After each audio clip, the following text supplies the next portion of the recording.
Hello बच्चों, I am Rashmi your maths teacher. Guys, आपको video पसंद आ रहे हैं तो प्लीज आप वीडियो को लाइक जरूर करें। तो इस वीडियो में हम स्टार्ट कर रहे हैं question number 24। If S1, S2, S3 are the sum of first n natural number, their square and their cubes respectively. तो आपको यहाँ पे सिर्फ ये कहा है कि S1 जो है वो सम ऑफ नेचुरल नंबर है, S2 जो है उन्हीं नेचुरल नंबर का स्क्वायर करके आप उनको सम कर दो तो वो S2 है, और उन्हीं नेचुरल नंबर का क्यूब करके आप उनको ऐड कर दो तो वो आपका यहाँ पे क्या है, S3 है। तो ये तीनों फॉर्मूलाज हमें पता है। सम ऑफ नेचुरल नंबर n+1/2 होता है, स्क्वायर का हमारे n+1 2n+1/6 होता है, क्यूब के लिए n+1/2 का होल स्क्वायर होता है। तो ये आपको शो करना है, तो बहुत सिंपल क्वेश्चन है। बस आप यहाँ पे S2 की वैल्यू रख दो या S3 की वैल्यू रख दो या S1 की वैल्यू रख दो और लेफ्ट इक्वल टू राइट यहाँ पे शो करके दिखा दो। इतना इजी क्वेश्चन तो अभी तक एक बार भी नहीं पूछा।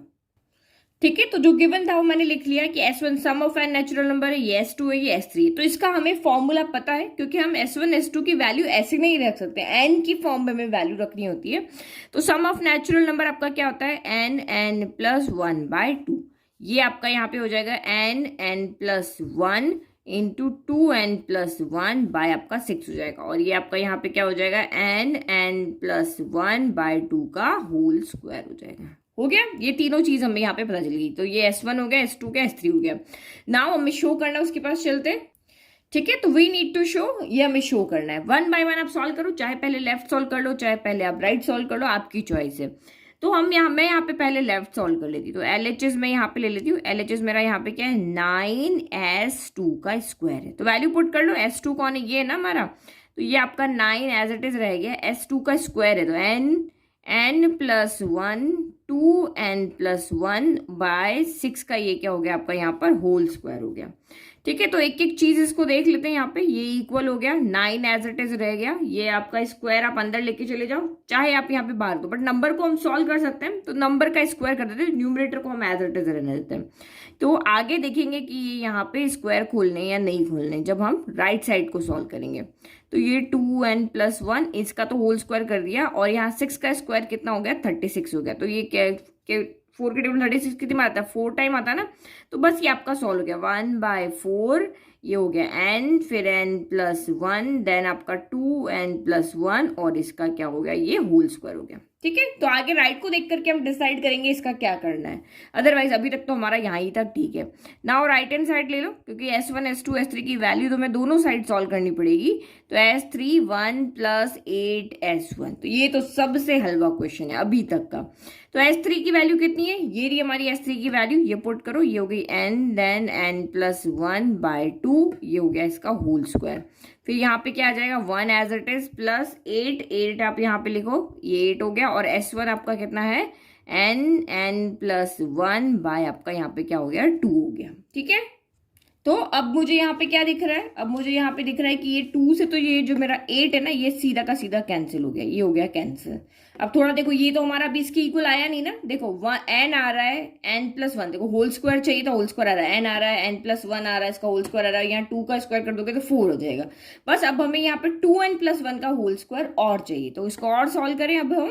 तो ये आपका n+1/2 का होल स्क्वायर तो एज इट इज रह गया, और यहाँ पे हम सॉल्व करें, यहाँ पे बचा क्या, 1 बचा, और प्लस 4n को अंदर लेके ले जाओ तो ये 4n² हो गया, और 4n को 1 के पास लेकर गए तो ये 4n हो गया। और इसको सॉल्व करो, तो मुझे क्वाड्रेटिक इक्वेशन बन गई। तो क्वाड्रेटिक इक्वेशन को हमें सॉल्व करना पड़ेगा। तो यहाँ पे सॉल्व करने की जरूरत नहीं है, आप रफ में सॉल्व करके और सीधा का सीधा यहाँ पे आंसर लिख सकते हो। तो पहले इसको अरेंज कर ले, ये हो गया 4n² + 4n+1 हो गया। तो क्वाड्रेटिक इक्वेशन को सॉल्व करो। ठीक है, तो ये हमारी ये रिकॉर्ड हुई एज इट इज लिख ली। तो यहाँ पे A कौन है, 4 है, B कौन है, ये भी आपका 4 है, और C कौन है, ये आपका 1 है। तो हमें दो नंबर ऐसे चाहिए जिनका प्रोडक्ट करने पर 4 × 1 4 आए, और यहाँ पे प्लस का साइन है, तो जिनको सम करने पर B यानी कि 4 आए। तो बहुत सिंपल है, 4 के प्रोडक्ट क्या होते हैं, 2 × 2 होता है। तो 2 × 2 आपका 4 होता है, और 2 + 2 आपका भी 4 होता है। तो बस इस 4 की जगह आप 2 × 2 रख दो, तो ये 4n² प्लस ये मैंने 4 की जगह 2 + 2 रख दिया। तो इस 4 की जगह ये रख दिया, और आप इसको सॉल्व कर लो तो आपके फैक्टर बन जाएंगे 4n² plus 2 into N, 2n हो गया, प्लस 2 इंटू एन, 2n हो गया, plus 1। First two last two में से कॉमन लो, तो यहाँ से हमने 2n को कॉमन लिया, यहाँ से सिर्फ, क्योंकि देखो 2 के टेबल में 4 आता है और n यहाँ पे 2 टाइम या 1 टाइम है, तो यहाँ से सिर्फ n और 2n बचा और यहाँ से आपका 1 बचा, और यहाँ कुछ भी कॉमन नहीं तो 1 कॉमन आएगा, यहाँ से भी 2n प्लस 1 बचा। दोनों ब्रैकेट हमेशा सेम होने चाहिए, तो ये 2n प्लस 1 हो गया और ये भी 2n प्लस 1 हो गया। दो बार आ गया, देखो ये कॉमन लिया वो एक साथ लिख दिया और ये ब्रैकेट एक साथ लिख दिया, तो x into x x square होता है, वैसे ही 2n प्लस 1 का यहाँ पे दोनों टाइम है ना, बेस सेम होता है, पावर ऐड हो जाती है, तो ये 2n प्लस 1 2 टाइम आ रहा है, इसलिए 2n प्लस 1 का ये क्या हो गया, होल स्क्वायर हो गया। तो बस अब इसकी जगह वो लिख दो, तो ये हो गया आपका यहाँ पे n प्लस 1/2 का होल स्क्वायर हो गया, और ये आपका यहाँ पर हो गया 2n प्लस 1 का होल स्क्वायर। तो सबको इसी फॉर्म में लिख ले, तो ये स्क्वायर अब मैं यहाँ पे क्या कर देती हूँ, अलग अलग कर देती हूँ, तो ये हो गया मेरा n प्लस 1 का होल स्क्वायर अलग चला गया, और ये 2 का स्क्वायर अलग हो गया, क्योंकि मैंने जो सॉल्व किया हुआ है वहां पर जो लेफ्ट हैंड साइड सॉल्व किया वहाँ पे 1/4 मेरा अलग है, तो ये हो गया, तो ये 1/4, 2 का स्क्वायर 1/4 अलग कर दिया, और इसका स्क्वायर कॉमन लेकर के सबको मैंने यहाँ पे एक साथ लिख दिया, n प्लस 1 2n प्लस 1 का होल स्क्वायर। और तो हम यहाँ पे क्या देख रहे हैं कि जो हमारा LHS है वही हमारा यहाँ पे क्या है, RHS है, तो आप यहाँ पे क्या लिखोगे, here LHS equal to RHS, तो हैंस प्रूव्ड हो गया। हैंस प्रूफ लिखते तो बहुत सिंपल क्वेश्चन है, तो ये तो सबसे सिंपल क्वेश्चन है, यहाँ तो कुछ समझाने की भी जरूरत नहीं थी, क्योंकि सारी चीजें डायरेक्ट आपको यहाँ पे पूछी हुई थी। चलिए नेक्स्ट क्वेश्चन के ऊपर, तो ये क्वेश्चन भी हमने जैसे पहले क्वेश्चन सॉल्व किए थे उसी तरीके से है।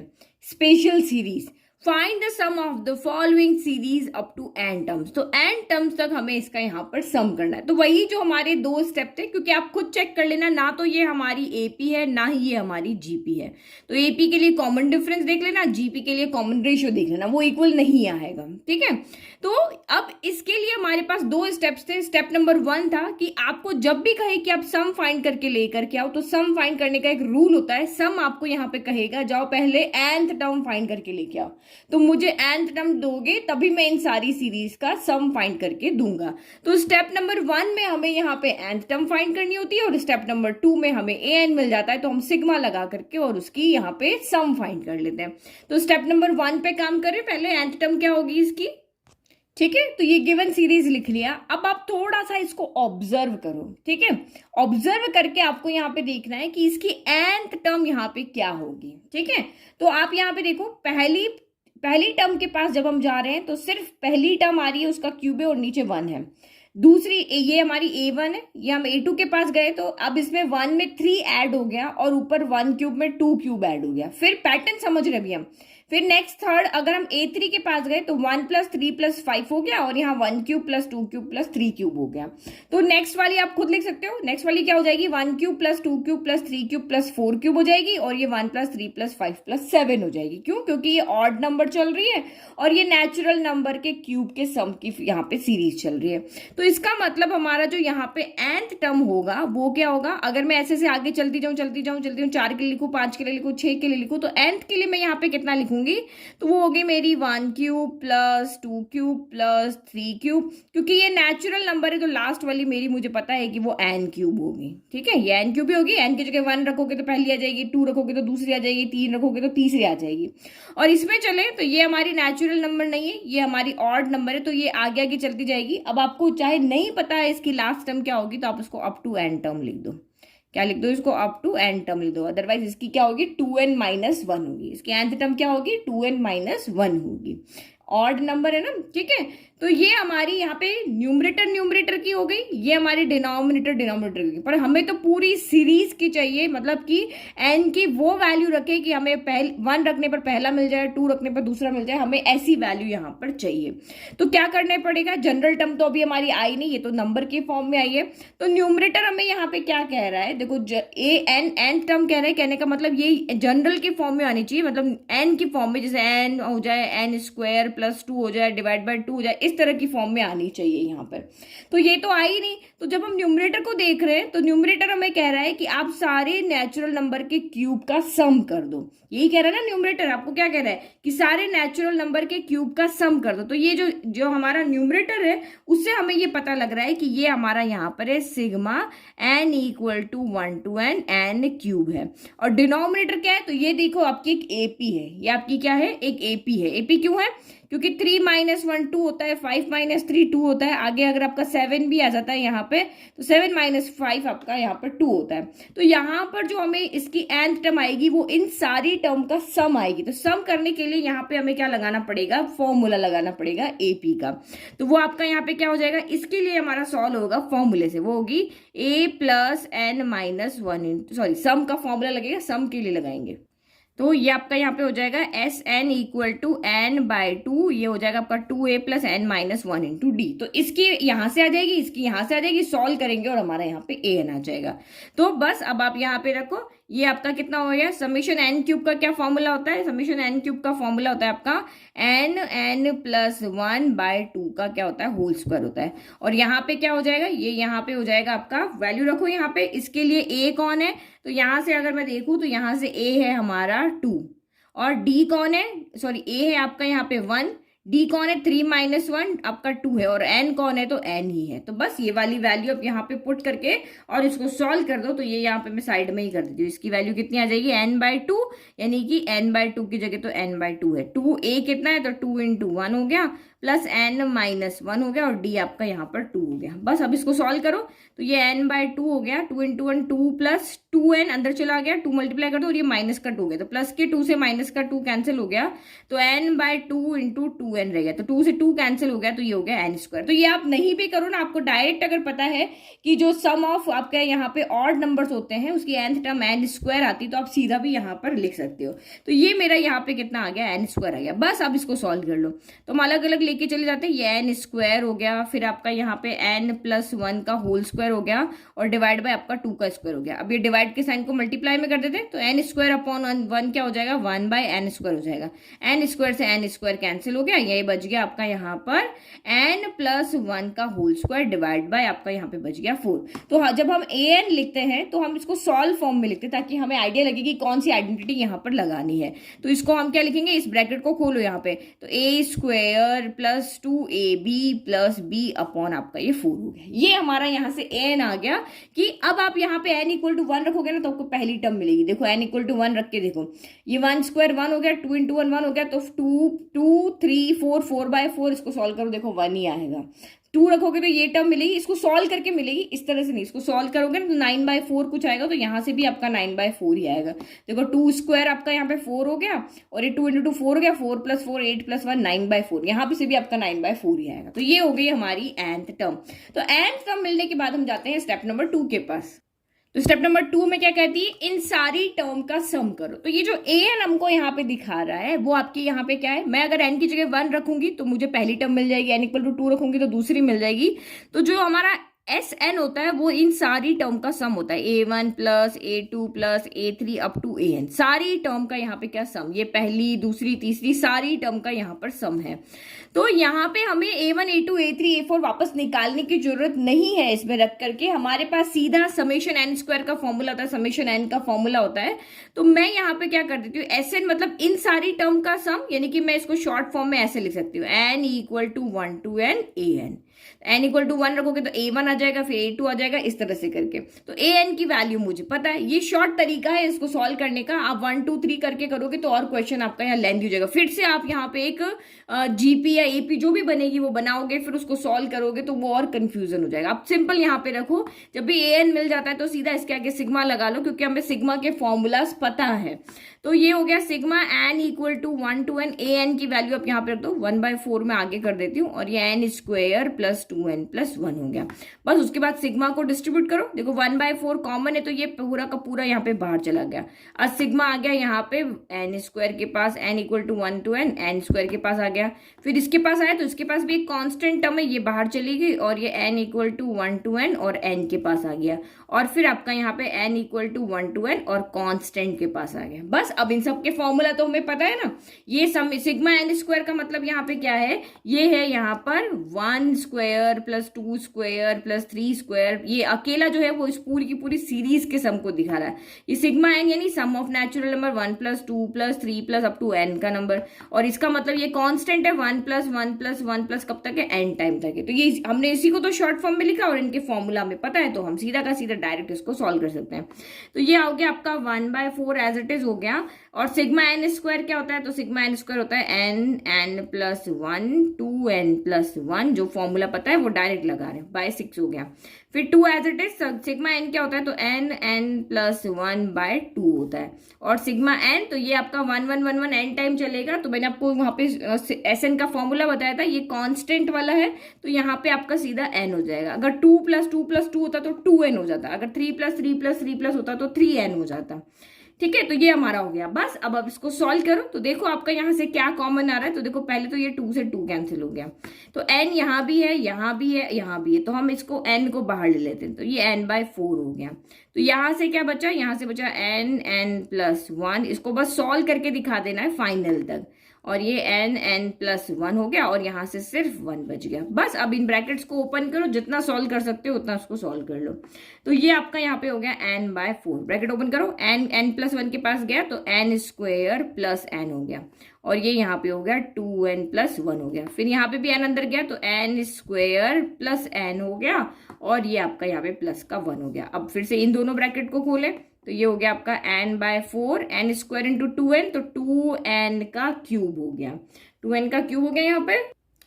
तो अब यहाँ से देखिए क्या कॉमन आ रहा है, तो n यहाँ भी कॉमन है, यहाँ भी है और यहाँ भी, तो हम n को बाहर ले लेते हैं, तो ये n/4 हो गया। तो यहाँ से क्या बचा, n प्लस 1 बचा, यहाँ से 2n प्लस 1 बचा, डिवाइड बाय आपका 6 बचा, और यहाँ से n बाहर चला गया तो n प्लस 1 बचा, और यहाँ से n बाहर चला गया तो 1 बच गया। ठीक है, तो इसको थोड़ा सा और सॉल्व कर लेते हैं, ये n/4 हो गया। हम यहाँ पे ब्रैकेट को ओपन कर लेते हैं, तो n into 2n, 2n square हो गया, फिर n इंटू 1 तो n हो गया, फिर 1 मल्टीप्लाई हुआ यहाँ पे तो 2n, और 1 से मल्टीप्लाई हुआ तो 1 हो गया, डिवाइड बाय आपका यहाँ पे 6 रह गया, प्लस ये 1 प्लस 1 यहाँ पे ऐड हो जाएंगे, तो ये n प्लस आपका यहाँ पे कितना हो गया, 2 हो गया। ये एक टर्म बना लेते हैं, तो ये n प्लस 2/1 हो गया। अब एलसीएम लेना पड़ेगा हमें, तो n/4 हो गया, तो ये 6 और 1 का एलसीएम कितना आ जाएगा, यहाँ पे 6 आ जाएगा। तो ये ऐड कर लो, यहाँ तो 6 है तो 6 की टेबल 6 1 टाइम आता है, ऊपर कुछ नहीं रहेगा, तो ये 2n square, 2n plus 1n आपका यहाँ पे 3n प्लस 1 हो गया, और यहाँ 1 की टेबल में 6 आता है आपका 6 टाइम, तो यहाँ पे आपका क्या हो जाएगा 6n, तो ये अपने 6n कर दिया, 6 ऊपर मल्टीप्लाई होगा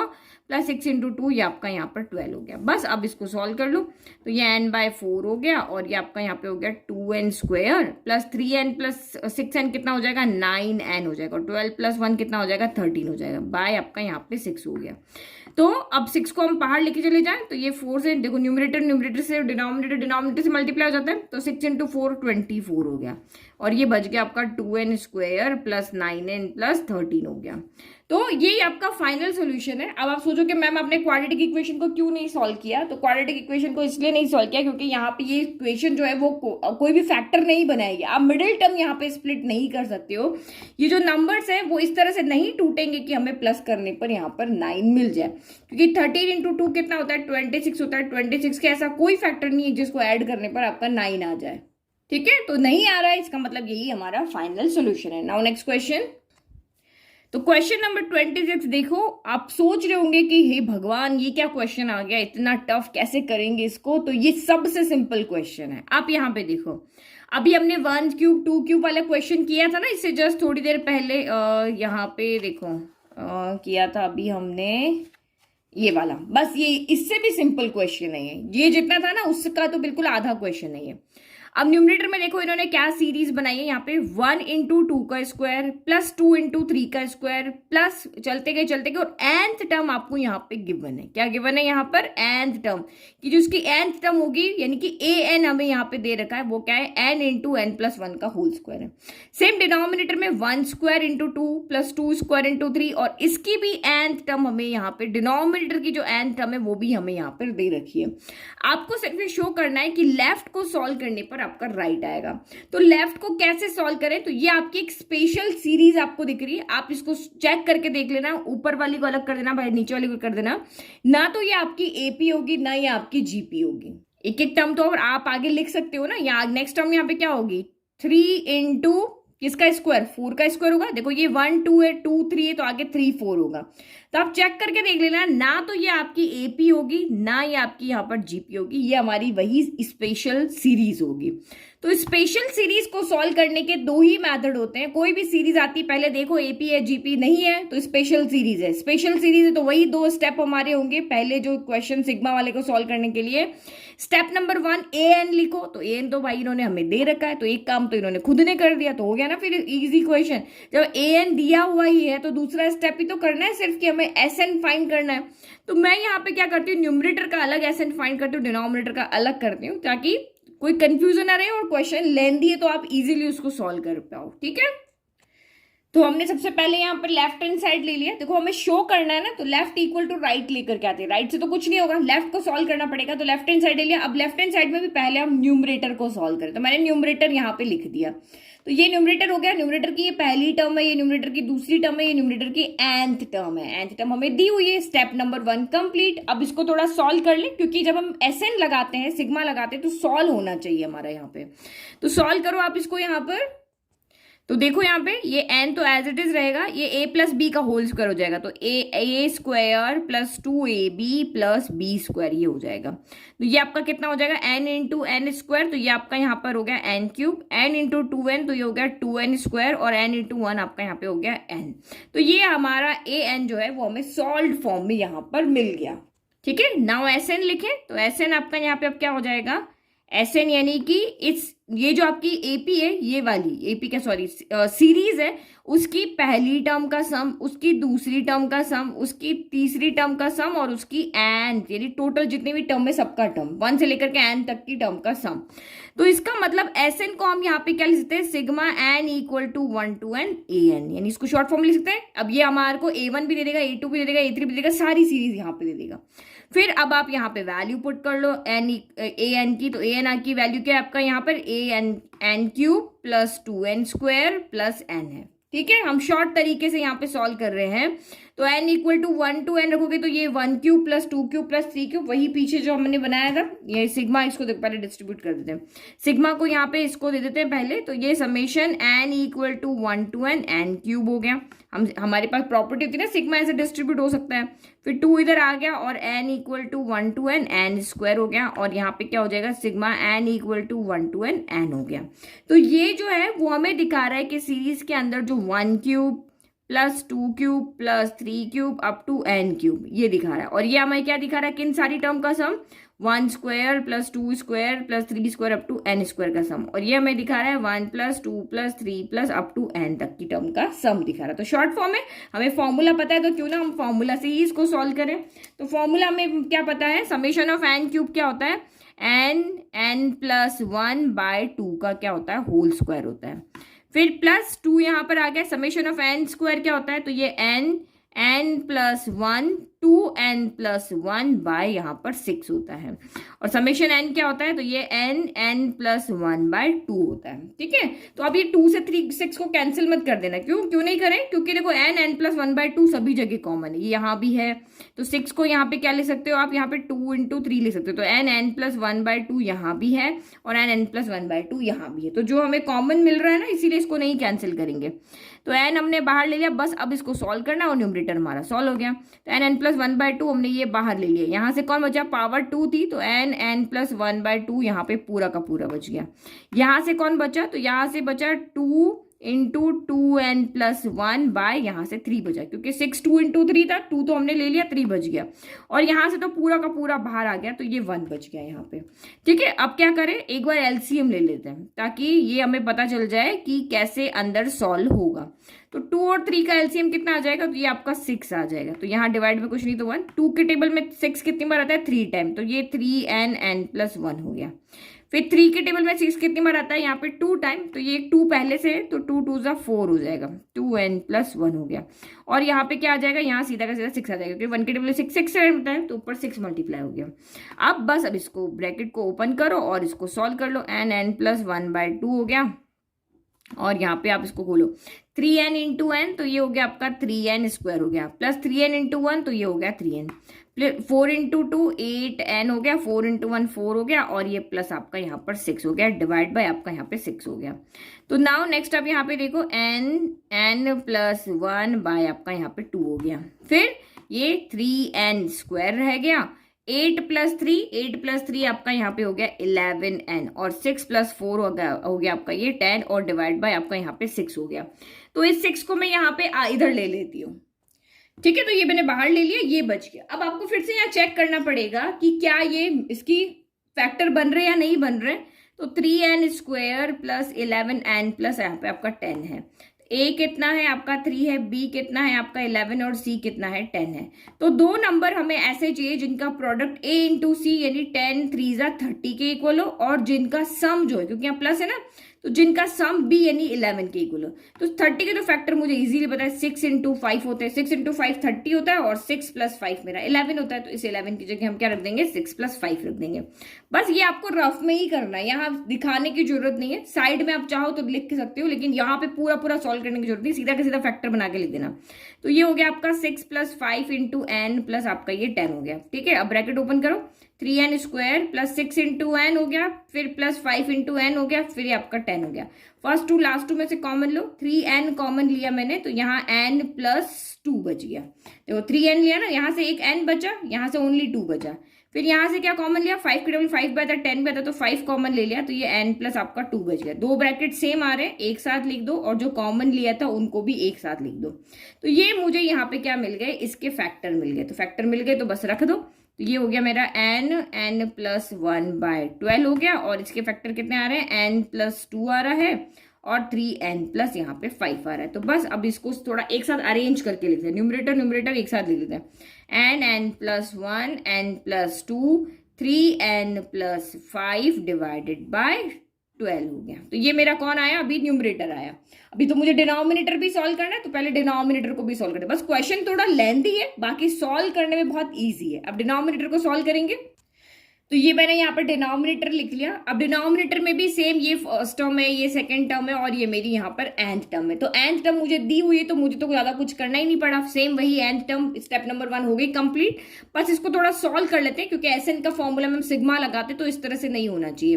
तो n² इंटू n, तो ये आपका यहाँ पर n³ हो गया, और n² इंटू 1, तो ये आपका n² हो गया। नाउ अब स्टेप नंबर 1 हो गई कंप्लीट। अब हम चलते हैं स्टेप नंबर 2 पे, जो कि हमारी SN। तो SN इक्वल टू यहाँ पे क्या होता है, सारे यानी कि A1 + A2 + A3 + n तक की इस सीरीज की सारी टर्म का सम होता है। तो मैंने इसको शॉर्ट फॉर्म में लिख सकते हैं, n = 1 to n an हो गया। अब बस यहाँ पे an की वैल्यू पुट कर लो, ये छोटा तरीका है इसको सॉल्व करने का, नहीं तो मैं फिर से सारी सीरीज यहाँ पे बनानी पड़ती है। तो an कौन है आपका, यहाँ पे n³ + n² है। तो सिग्मा डिस्ट्रीब्यूट करो, तो पहले के पास गया n = 1 to n n³ हो गया, इसके पास गया तो n = 1 to n n² हो गया। तो ये हमें यहाँ पे क्या दिखा रहा है, इस सीरीज के लिए जो nth टर्म है, इसका मतलब है 1³ + 2³ + 3³ अप टू n³ तक। और ये हमें दिखा रहा है 1² + 2² + 3² अप टू कहाँ तक, n² तक, यही दिखा रहा है ना। अब फॉर्मूला लगा लो, हमारे पास तो फॉर्मूला है, समेशन ऑफ n³ यहाँ पर क्या होता है, n+1/2 का होल स्क्वायर होता है, और समेशन ऑफ n² क्या होता है, तो n+1 to n+1 की पावर 6 होता है। बस अब इन दोनों को सॉल्व कर लो और हो गया। तो यही 6 को हम यहाँ पे क्या लिख सकते हैं, 6 को हम लिख सकते हैं 2 × 3 लिख सकते हैं। nn+1/2 यहाँ भी है, और nn+1/2 आपका यहाँ भी है, तो कॉमन ले लो। तो ये हो गया n+1/2 हमने कॉमन ले लिया। तो यहां से तो पूरा का पूरा बचेगा क्योंकि पावर 2 थी तो एक बाहर आ गया, तो एक तो अभी तक अंदर है ना, तो n+1/2 यहाँ आ गया। और यहाँ से कौन बचा, 2n+1/3 बचा। तो ये हो गया 2n+1 आपका यहाँ पे 3 बचा। बस इसको सॉल्व कर लो, अंदर तो एलसीएम लेना पड़ेगा। तो ये n+1/2 तो बाहर आ गया, 2 और 3 का एलसीएम कितना हो गया, 6 हो गया, यही हो गया। तो ये n यहाँ पे 2 के टेबल में 6 कितनी बार आता है, 3 टाइम, तो ये आ जाएगा यहाँ पर 3। फिर 3 के टेबल में 6 कितनी बार आता है, तो 2 टाइम, तो ये हो गया यहाँ पर 2। अब बस इसको सॉल्व कर लो, ये किया हमने सॉल्व, n+1/2 हो गया। 3n को अंदर लेके जाओ, 3n इंटू एन, तो ये 3n स्क्वायर हो गया, प्लस 3n इंटू 1 तो 3n हो गया, 2 2 4n हो गया, और 2 इंटू 1 आपका यहाँ पे 2 हो गया। बस सॉल्व करने में ही बहुत ज्यादा लेंथी है, अदरवाइज तो क्वेश्चन बहुत सिंपल है। तो ये हो गया n+1 आपका 2 हो गया, ये आपका यहाँ पर हो गया 3n स्क्वायर, 4 + 3 तो ये हो गया आपका 7n, और ये आपका हो गया 2 डिवाइड बाय आपका हो गया 6 हो गया। तो ये आपको एक क्वाड्रेटिक इक्वेशन दिख रही है फिर से, तो हम साइड में सॉल्व करके देखते हैं क्या ये सॉल्व होती है।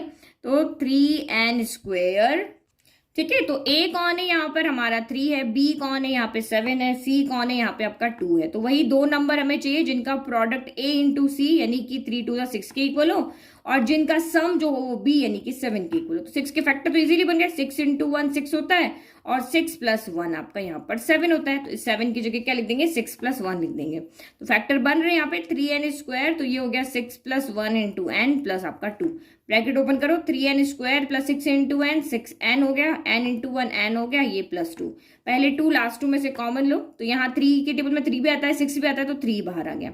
यहाँ n 2 टाइम है, यहाँ 1 टाइम है, तो 1 बाहर आ गया, तो 3n बाहर आ गया, एक n बचा, यहाँ से आपका 2 बचा।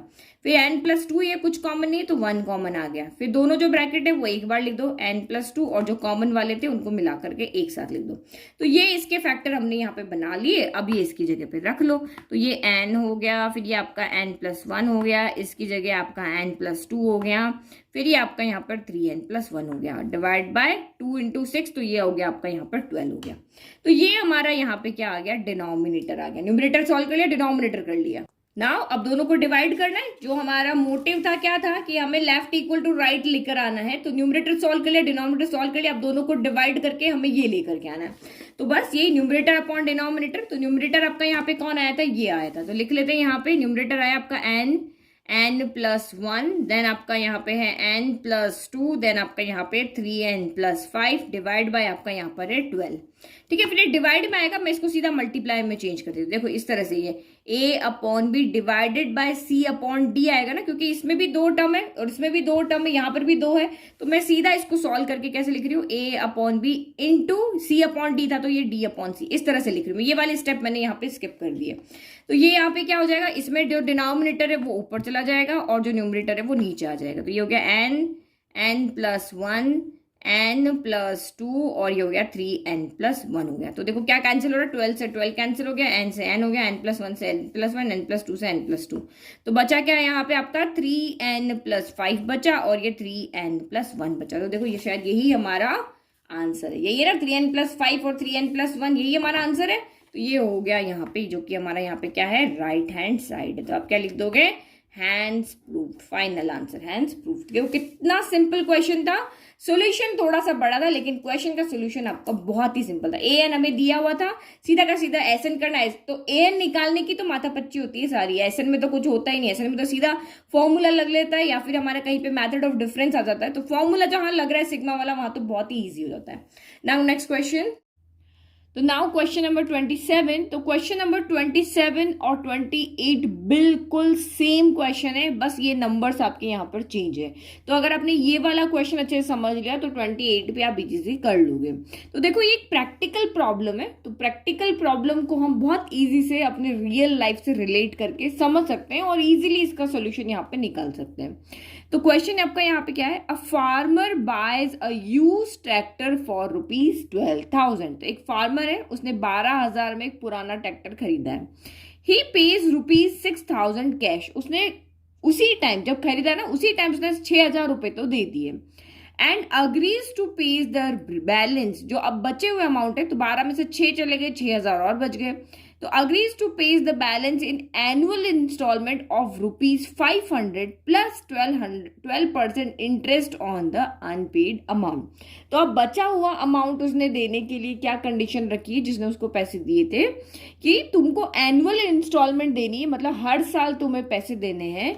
तो 500 रुपए तो तुम्हें हर साल देने, 500 रुपीज पर ईयर देने, लेकिन उसके साथ में तुम्हें 12% इंटरेस्ट भी देना है अनपेड अमाउंट में। अनपेड अमाउंट में मतलब देखो ये 12,000 में से उसने 6 तो दे दिए, अब बच्चे जो 6,000 है ना उसमें से पहले वो 500 रुपए दे देगा, तो अभी 6,000 पे 12% इंटरेस्ट लगेगा।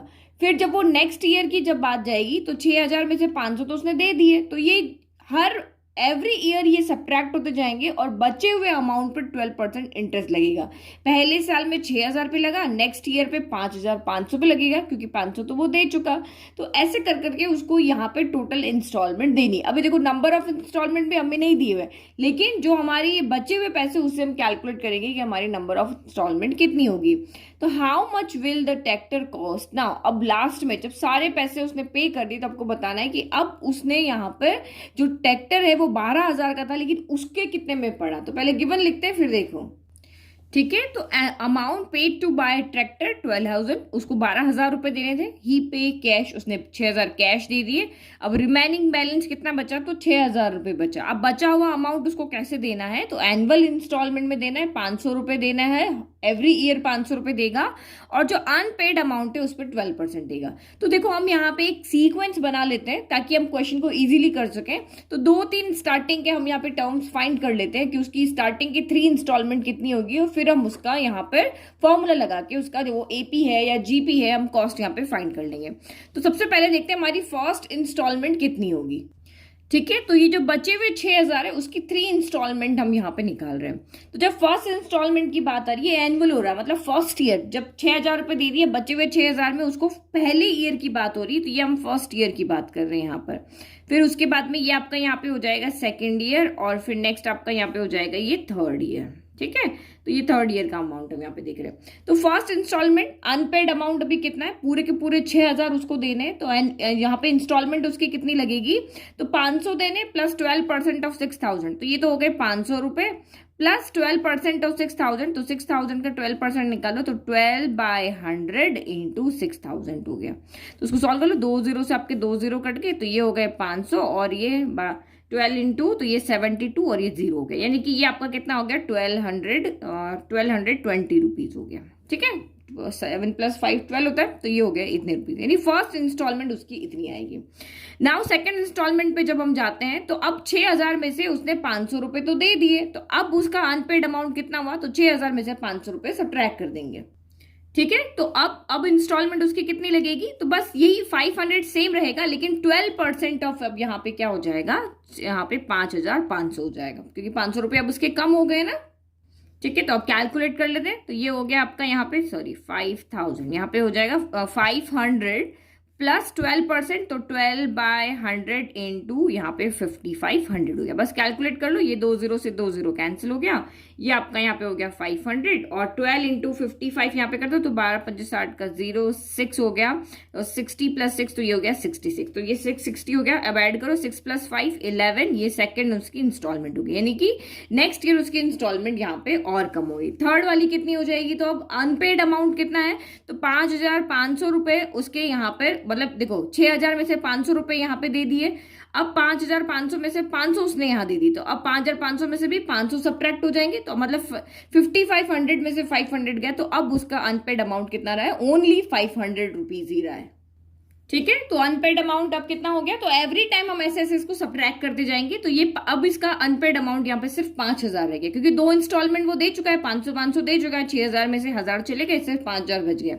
अब इसके ऊपर इंस्टॉलमेंट बनेगी 500 प्लस 12% ऑफ 5,000, तो सॉल्व कर लो, 2 जीरो से 2 जीरो कैंसिल हो गए, तो ये हो गया 500 प्लस 12 इंटू 5 60, और एक जीरो और आ गया, यानी कि ये तो सीधा सीधा यहाँ पे 1,100 रुपीज हो गया। तो बस हमने 3 यहाँ पे कैलकुलेट कर लिया, अब हमें आगे कैलकुलेट करने की जरूरत नहीं है। हम सीधा यहाँ से हम देख लेंगे कि हमारी एपी है या जीपी है। टोटल नंबर ऑफ इंस्टॉलमेंट हम इजीली यहाँ पर निकाल देंगे, क्योंकि 6,000 रुपए हर महीने, हर एवरी ईयर वो 500 रुपीज दे रहा है, तो 6,000 अपॉन यहाँ पर आपका 500, तो टोटल नंबर ऑफ इंस्टॉलमेंट आ जाएगी। तो ये आपकी कितनी हो जाएगी, 5 1 5 0, तो ये आपकी यहाँ पे हो गई 12। तो कितनी इंस्टॉलमेंट हो गई आपकी यहाँ पे, टोटल 12 इंस्टॉलमेंट होगी। तो 12 इंस्टॉलमेंट में उसको पैसे देने, तो 3 इंस्टॉलमेंट हम निकाल चुके हैं, तो इन 12 इंस्टॉलमेंट में टोटल कितना अमाउंट जाएगा, तो हम इसको एपी है या जीपी ये चेक करके और फिर हम वहां पे बता देंगे कि कितना, सम ही तो करना है, एक पहली पता है, दूसरी पता है, तीसरी पता है, तो टोटल 12 इंस्टॉलमेंट में कितने पैसे देगा, हम सम करके इजीली कैलकुलेट कर लेंगे। तो ये चीज बस आपको समझनी थी कि उसका पैसे देने का तरीका क्या है, उसका इंस्टॉलमेंट देने का तरीका यहाँ पर है कि उसको एवरी टाइम 500 रुपीज देने हैं और अनपेड अमाउंट पे उसका इंटरेस्ट निकलेगा। तो अनपेड अमाउंट उसका एवरी टाइम चेंज हो रहा है, तो एवरी टाइम चेंज अमाउंट पे हमने 12% का इंटरेस्ट निकाला। पहले सबसे पहले 6,000 रुपए थे, तो उसने यहाँ पे 500 दे दिए और 6,000 पे इंटरेस्ट लग गया। फिर उसने 500 रुपए दे दिए, तो 5500 हो गए, 5500 पे फिर हमने 12% का इंटरेस्ट निकाला और यहाँ पे ये पैसे आए। नेक्स्ट टाइम उसके 5,000 ही बचे, 5,000 पे इंटरेस्ट निकाला। अब नेक्स्ट टाइम कितने बचेंगे, तो 5,000 में से 500 को सब्ट्रैक्ट करेंगे तो 4,500 बचेंगे, तो उस पर 12% का इंटरेस्ट निकलेगा। तो हम क्या सारी की सारी 12 की 12 इंस्टॉलमेंट यहाँ कैलकुलेट नहीं करेंगे, बस स्टार्टिंग की 3 हम कैलकुलेट करते हैं ताकि हम देख सकें कि ये एपी है या जीपी है। अगर ये एपी हुई तो कॉमन डिफरेंस सेम होगा, अगर ये आपकी यहाँ पे जीपी हुई तो कॉमन रेशियो सेम होगा, और सम का फॉर्मूला लगा के हम इसको सॉल्व कर लेंगे। ठीक है, तो उसके बाद हमने ये मान हम देख लेते हैं। तो 10 आर, देखो टोटल नंबर ऑफ इंस्टॉलमेंट हमने निकाली, 6,000 रुपए देने, हर साल 500 रुपए देने, तो मतलब उसको 12 इंस्टॉलमेंट्स उसकी टोटल बनी है। ठीक है, ये तो आप इजीली कैलकुलेट कर सकते हो, यहाँ पे तो कुछ नया हमने नहीं किया, क्योंकि हम एक सीक्वेंस बना रहे, तो कितने टर्म का सम हमें यहाँ करना पड़ेगा, क्योंकि आपको कहा है कि कॉस्ट कितना पड़ेगा ट्रैक्टर का, तो ये तो उसने सीधा का सीधा पे कर दिया, लेकिन बचे हुए 6,000 रुपए उसको कितने टाइम में पे करने, कितनी इंस्टॉलमेंट उसकी बनेगी, ये हमें पता चलना चाहिए। तो वो हमने यहाँ सीधे से कैलकुलेट कर लिया, क्योंकि इंस्टॉलमेंट हमेशा अनपेड अमाउंट पे लगेगा। टोटल 12 इंस्टॉलमेंट बनेगी, 3 इंस्टॉलमेंट हमने यहाँ पे कैलकुलेट कर ली। अब यहीं से हम देखेंगे कि ये एपी है या जीपी है। तो देखो इन दोनों का पहले हम कॉमन डिफरेंस निकालते, इन दोनों का कॉमन डिफरेंस निकालते। तो यहाँ पे कॉमन डिफरेंस आपका कितना हो जाएगा, तो 1160 में से आपका 1220 जाएगा, तो कितना बच जाएगा, 40 यहाँ से और 20 यहाँ से, तो 60 बच गया, लेकिन नेगेटिव बचेगा क्योंकि ये छोटा नंबर है। फिर यहाँ से देखो 1100 में से 1160 गया, तो यहाँ पे भी 60 बचेगा, लेकिन आपका नेगेटिव बचेगा। तो इसका मतलब जो आपका डी है, यहाँ पे भी -60 आ रहा है और यहाँ पे भी -60 आ रहा है, तो इसका मतलब कॉमन डिफरेंस जो है वो आपका सेम आ रहा है। तो इसका मतलब क्या हो गया, ये आपकी यहाँ पे क्या है, एक एपी है। क्या है, इट इज एन एपीए। तो ये हमारी एपीए, तो हमें यहाँ पे सम फाइंड करना है, मतलब इन सारी टर्म का, फर्स्ट सेकंड थर्ड लेकर के टोटल 12 टर्म का हमें यहाँ पे सम फाइंड करना। तो बस एसएन वाला फॉर्मूला लगा दो। हमारे पास लास्ट टर्म नहीं है, तो हम एसएन का यहाँ पे कौन सा फॉर्मूला लगाएंगे, हम एसएन का यहाँ पे फॉर्मूला लगाएंगे S n equal to n by 2a plus n minus 1 into d, ये वाला फॉर्मूला लगाएंगे। अब वैल्यू क्या क्या गिवन है वो भी मैं यहाँ पे लिख लेती हूँ। तो देखो a यहाँ पे कौन है, तो a यहाँ पे 1220 है। d अभी हमने कैलकुलेट किया 1160 माइनस 1220, तो वो आपका यहाँ पे हो गया माइनस का 60। नंबर ऑफ टर्म्स यानी कितनी टर्म का हम सम करें, तो वो आपका यहाँ पर कितना है, 12 है। बस वैल्यू पुट कर लो यहाँ पे और हमारा यहाँ पे क्या आ जाएगा, सम आ जाएगा। तो n बाई 2 कितना हो गया आपका, 12/2 हो गया। फिर 2a कितना है आपका, 1220, फिर प्लस n माइनस 1, तो 12 माइनस 1 हो गया। और d कितना है आपका यहाँ पे, तो d है आपका यहाँ पे माइनस का 60 हो गया। ठीक है, 2 से ये 12 कैंसिल हो गया, 6 टाइम हो गया, तो ये 6 हो गया। 1220 इंटू 2 कितना हो जाएगा, तो 2440 हो जाएगा। प्लस माइनस माइनस हो जाएगा, 12 माइनस 1 तो 11 इंटू यहाँ पे क्या हो जाएगा आपका 60 हो जाएगा। तो ये 6 हो गया, देन आपका 2440 माइनस, तो 11 इंटू 6 कितना हो गया, तो ये हो गया 660 हो गया। बस अब इसको सॉल्व किया और हमारा आंसर आ जाएगा। तो ये 6 हो गया, सब्ट्रैक्ट करके देखो 0 माइनस 0 0, 14 में से 6 गया तो 8 हो गया आपका, 13 में से 6 गया तो आपका 7 हो गया और ये 1 बच गया। तो ये 6 को करो 0, ये 8 हो गया, कैरी 4, तो ये आपका 56 और यहाँ पे नेक्स्ट हो गया तो 7 6 आपका यहाँ पे कितना हो जाएगा 42, 42 प्लस 4 46, 46 का आपका यहाँ पे कितना आ जाएगा 6 आ जाएगा, और कैरी आपका 4, तो 6 बना 6 और 4 10 हो गया, तो 10680 आ गया। यानी कि वो जो आपको उसको 6000 ये जो रिमेनिंग अमाउंट पे करना था ना, तो उसके वो 6000 ना पे करके टोटल इंस्टॉलमेंट के साथ में 10,680 पे करेगा। तो उसने हमें क्वेश्चन पूछा है how much will the tractor cost him, यानी ट्रैक्टर का कॉस्ट उसको कितना पड़ेगा। तो उसने ये 6,000 रुपए कैश दिए थे और बचे हुए जो 6,000 रुपए थे उसको चुकाने के लिए इंस्टॉलमेंट में उसने टोटल इतने रुपए दिए, तो दोनों मिला करके ही उसके टोटल पैसे लगेंगे, तो दोनों को ऐड कर देते हैं। तो hence total amount paid in 12 instalment में इतने रुपए दिए, और टोटल कॉस्ट ऑफ ट्रैक्टर क्या हो जाएगा, जो उसने कैश दिया और जो इंस्टॉलमेंट में दिया दोनों का सम। तो आप यहाँ पे सम करोगे तो 10 + 6 के यहाँ पे कितना हो जाएगा 16,680 रुपीज हो जाएगा। यानी कि उसको ट्रैक्टर, वैसे तो अगर वो कैश देता तो उसको 12,000 में ही पड़ता, उसको 12,000 ही पे करने पड़ते, बट जब उसने इंस्टॉलमेंट में पे किया तो वही 12 का जो आपका उसका ट्रैक्टर है वो 16,680 रुपीज का पड़ा। तो ये बहुत सिंपल क्वेश्चन था। अगर आपको ये यहाँ पे इंस्टॉलमेंट निकालने यहाँ पे आ जाती है कि हम ये क्वेश्चन क्या कह रहा है, हमें कैसे इसकी इंस्टॉलमेंट निकालनी है, कैसे इसकी सीक्वेंस बनानी है। अब आप नेक्स्ट क्वेश्चन देखो, क्वेश्चन नंबर 28, वो भी सेम ऐसा ही क्वेश्चन है। तो Shamshad Ali buys a scooter for ₹22,000, यानी कि एक स्कूटर है उसको 22,000 में खरीदना है, ठीक है, खरीदा उसने। ही पेज ₹4,000 कैश। तो उसने यहाँ पे क्या किया, पहले उसने 6,000 कैश दिए थे ट्रैक्टर के केस में, अब यहाँ पे उसने 4,000 रुपए तो कैश दे दिए, 4,000 उसने एट ए टाइम वहां पे दे दिए। And agrees to pay the balance in annual instalment, उसकी इंस्टॉलमेंट कैसे जा रही है, एनुअल इंस्टॉलमेंट जा रही है। अब वो यहाँ पे 1,000 रुपए देगा प्लस 10% इंटरेस्ट देगा ऑन अनपेड अमाउंट पे, यानी कि फिक्स अमाउंट नहीं होगा कि एवरी टाइम मुझे बचा हुआ जो है, मतलब कि 22,000 में से 4,000 के 18,000 उसका बच रहा है, तो हमेशा इसमें सेम वो यहाँ पे इंटरेस्ट नहीं देगा, उसका इंटरेस्ट बार बार यहाँ पे चेंज होता रहेगा, अनपेड अमाउंट पे देगा। तो ये क्वेश्चन आप अच्छे से पढ़ना, ये कौन से अमाउंट पे इंटरेस्ट लग रहा है। How much will the scooter cost. अब ये क्वेश्चन तो आप खुद ही कर सकते हो, सेम आपको वही 3 इंस्टॉलमेंट निकालनी है, फिर देखना है एपी है या जीपी, और सम का वहां पे फॉर्मूला लगा देना है, क्योंकि हमें टोटल नंबर ऑफ कॉस्ट यहाँ पे निकालनी है, टोटल कॉस्ट उसको कितना पड़ रहा है, तो जो इंस्टॉलमेंट में रुपीज पे कर रहा है उसका हमें यहाँ पे क्या करना है, सम करना है। तो जैसे मैंने पहले लिखा एज इट इज सेम वैसे ही, बस नंबर चेंज है। Amount paid to buy scooter 22,000, मतलब स्कूटर के लिए उसको टोटल इतने रुपीस पे करने थे, तो उसने कैश दे दिए 4,000, रिमेनिंग बैलेंस उसका रह गया 18,000। तो उसकी एनुअल इंस्टॉलमेंट उसने बनाई है, कैसे बनाई है कि 1,000 रुपए वो एवरी ईयर देगा, और जो अनपेड अमाउंट है, जैसे पहली इंस्टॉलमेंट जो बनेगी वो 18,000 पे बनेगी, तो 18,000 पे उसका 10% यहाँ पे इंटरेस्ट लगेगा, ठीक है। ये उसने वहां पे शर्त रखी है कि ऐसे ऐसे मैं पे करूंगा, नेक्स्ट ईयर मेरा 18,000 में से 1,000 कम हो जाएगा, तब 17,000 जो बचा अमाउंट होगा ना उसके ऊपर उसका इंटरेस्ट लगेगा, एक फिक्स अमाउंट पे इंटरेस्ट नहीं लगेगा। तो फर्स्ट इंस्टॉलमेंट देखो 4,000 तो दे दिए, अब 18,000 के लिए हमें यहाँ पे इंस्टॉलमेंट्स बनानी पड़ेगी, भाई पहली कितनी है, दूसरी कितनी है, तीसरी कितनी है। अब वो भी तो सोचेगा भाई मेरा, जब वो सामने वाले ने कंडीशन रखी है तो अब स्कूटर खरीदने वाले को भी तो सोचना पड़ेगा कि ये 22,000 का स्कूटर एक्चुअल में मुझे पड़ेगा कितना, तो हम वही उसको कैलकुलेट करके यहाँ पे बता रहे हैं। तो पहली इंस्टॉलमेंट के लिए उसका अनपेड अमाउंट जो है 4 वो दे चुका है 22 में से, अब कितने बचे 18,000, तो अनपेड अमाउंट उसका 18,000 हो गया। तो जब फर्स्ट इंस्टॉलमेंट आएगी तो वो 1,000 रुपीज तो दे देगा उसकी शर्त के हिसाब से, क्योंकि एवरी टाइम वो 1,000 रुपीज देगा, और जो अनपेड अमाउंट है उस पर 10% इंटरेस्ट देगा। तो ये आपका यहाँ पे कितना हो जाएगा 1,000 प्लस 10%, तो 10/100 इंटू कितना हो गया 18,000 हो गया। तो यहाँ पे 20 से आपका 20 कैंसिल हो गया, तो ये हो गया 1,000 और प्लस 180 और 10 और, तो ये 1,800 हो गया। मतलब फर्स्ट इंस्टॉलमेंट उसकी देखो कितनी ज्यादा आ रही है, कितने हो गए दोनों को सम करके 2,800 रुपीज हो गए। ये तो उसकी फर्स्ट इंस्टॉलमेंट आ गई।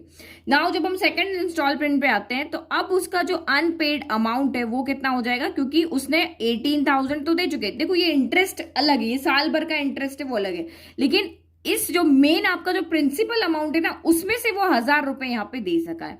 तो अब यहाँ पे उसका अनपेड अमाउंट कितना हो जाएगा, इस 18,000 में से 1,000 रुपीज यहाँ पे चले गए, ठीक है। इंटरेस्ट तो हमें जोड़ना ही नहीं है, इंटरेस्ट तो अलग बात है, जो एक्चुअल उस स्कूटर की जो प्राइस है उसमें से सिर्फ उसने 1,000 रुपए दिए, तो 1,000 रुपए दिए, तो अब अनपेड अमाउंट कितना हो गया उसका 17,000 हो गया। तो अब उसकी इंस्टॉलमेंट कैसे बनेगी, इसके ऊपर 10% का इंटरेस्ट लगेगा। तो इंस्टॉलमेंट कैसे बनेगी, देखो 1000 तो उसको देना ही है, और जो बचा हुआ अमाउंट था साल भर का, यानी कि मान लो कि उसने 2019 के दिसंबर में पैसे दिए थे, तो 2019 के दिसंबर से लेकर के 2020 के दिसंबर तक का जो उसका यहाँ पे इंटरेस्ट बनेगा वो इस अमाउंट के ऊपर बनेगा।